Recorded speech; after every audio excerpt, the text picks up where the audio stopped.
whatever it takes. That would be my motto. Whatever it takes, right? Whatever Yes. option you need. And Melanie, you were talking about earlier. You need me to come to you, I'll come to you. You want me to meet you at work? I'll meet you at Right. work. You want me to leave it out in a parking lot and the key in a bag, and we'll just kind of talk from a distance. Hell, we'll do that too. Toss it across. But Melanie, I'd like to get your thoughts on the handcuffs that I call My co-op. favorite thing to do is co-op and compliance. There's so many things that I can say about co-op and compliance, but the one thing that I will say, I'll start with, is all of the manufacturers that we have were extremely supportive and extremely easy to work with during this entire COVID process. And as someone who is doing all the pre-approvals and doing all the submissions and dealing one-on-one, whether it's with Ansira or ACB, that's me. And it's been a lot easier to get that messaging out. I have not had any issues with, whether it's a banner ad or some other type of message that we're putting out. I have not had an issue with it. But on the flip side of that, there are a lot of restrictions that we have as a result of co-op. So my thought process, and I'm just speaking for myself in my experience, is when a vendor comes in to talk to me about co-op. Did I lose you guys again?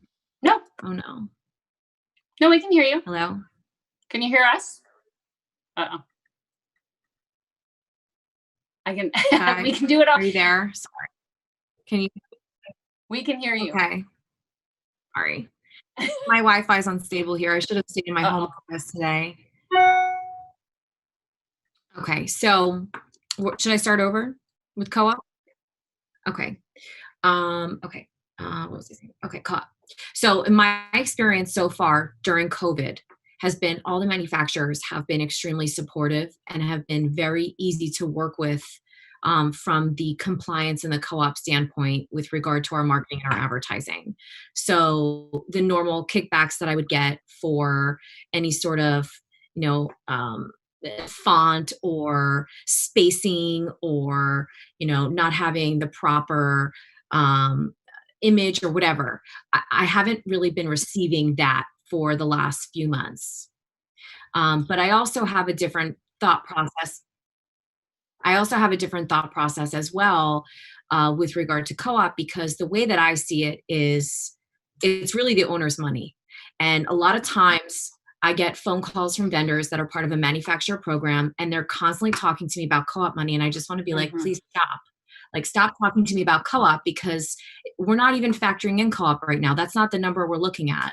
We're looking at our budget and what our budget is. And the co-op money is just gravy. And that's money that's just, coming in for the store. But that doesn't factor into our decision to go with a specific vendor or program.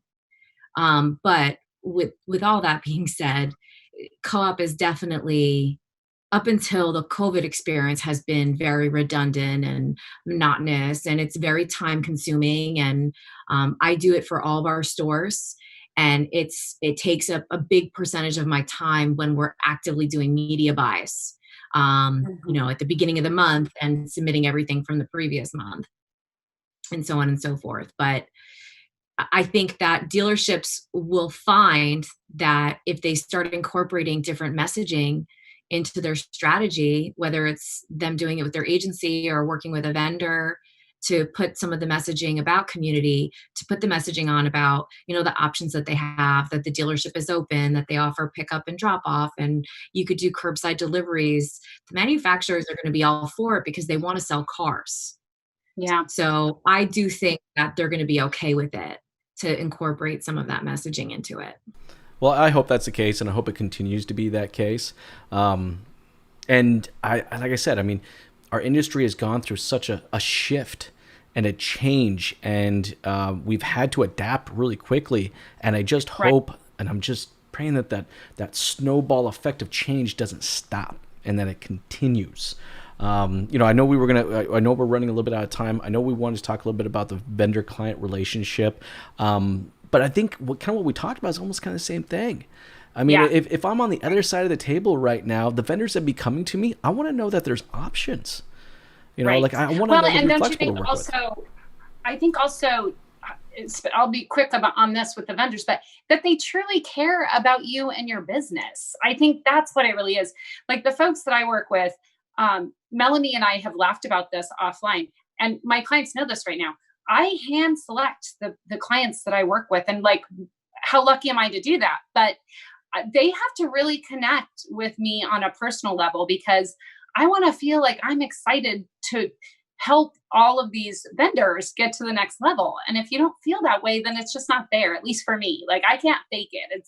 So I think it doesn't matter if you're talking about a dealership, a vendor, a customer, a staff member. Everybody wants to feel stoked, right, about working with this company. And so if you can create a brand that makes people stoked for working with your company or being with your company or shopping with your company, then you're golden.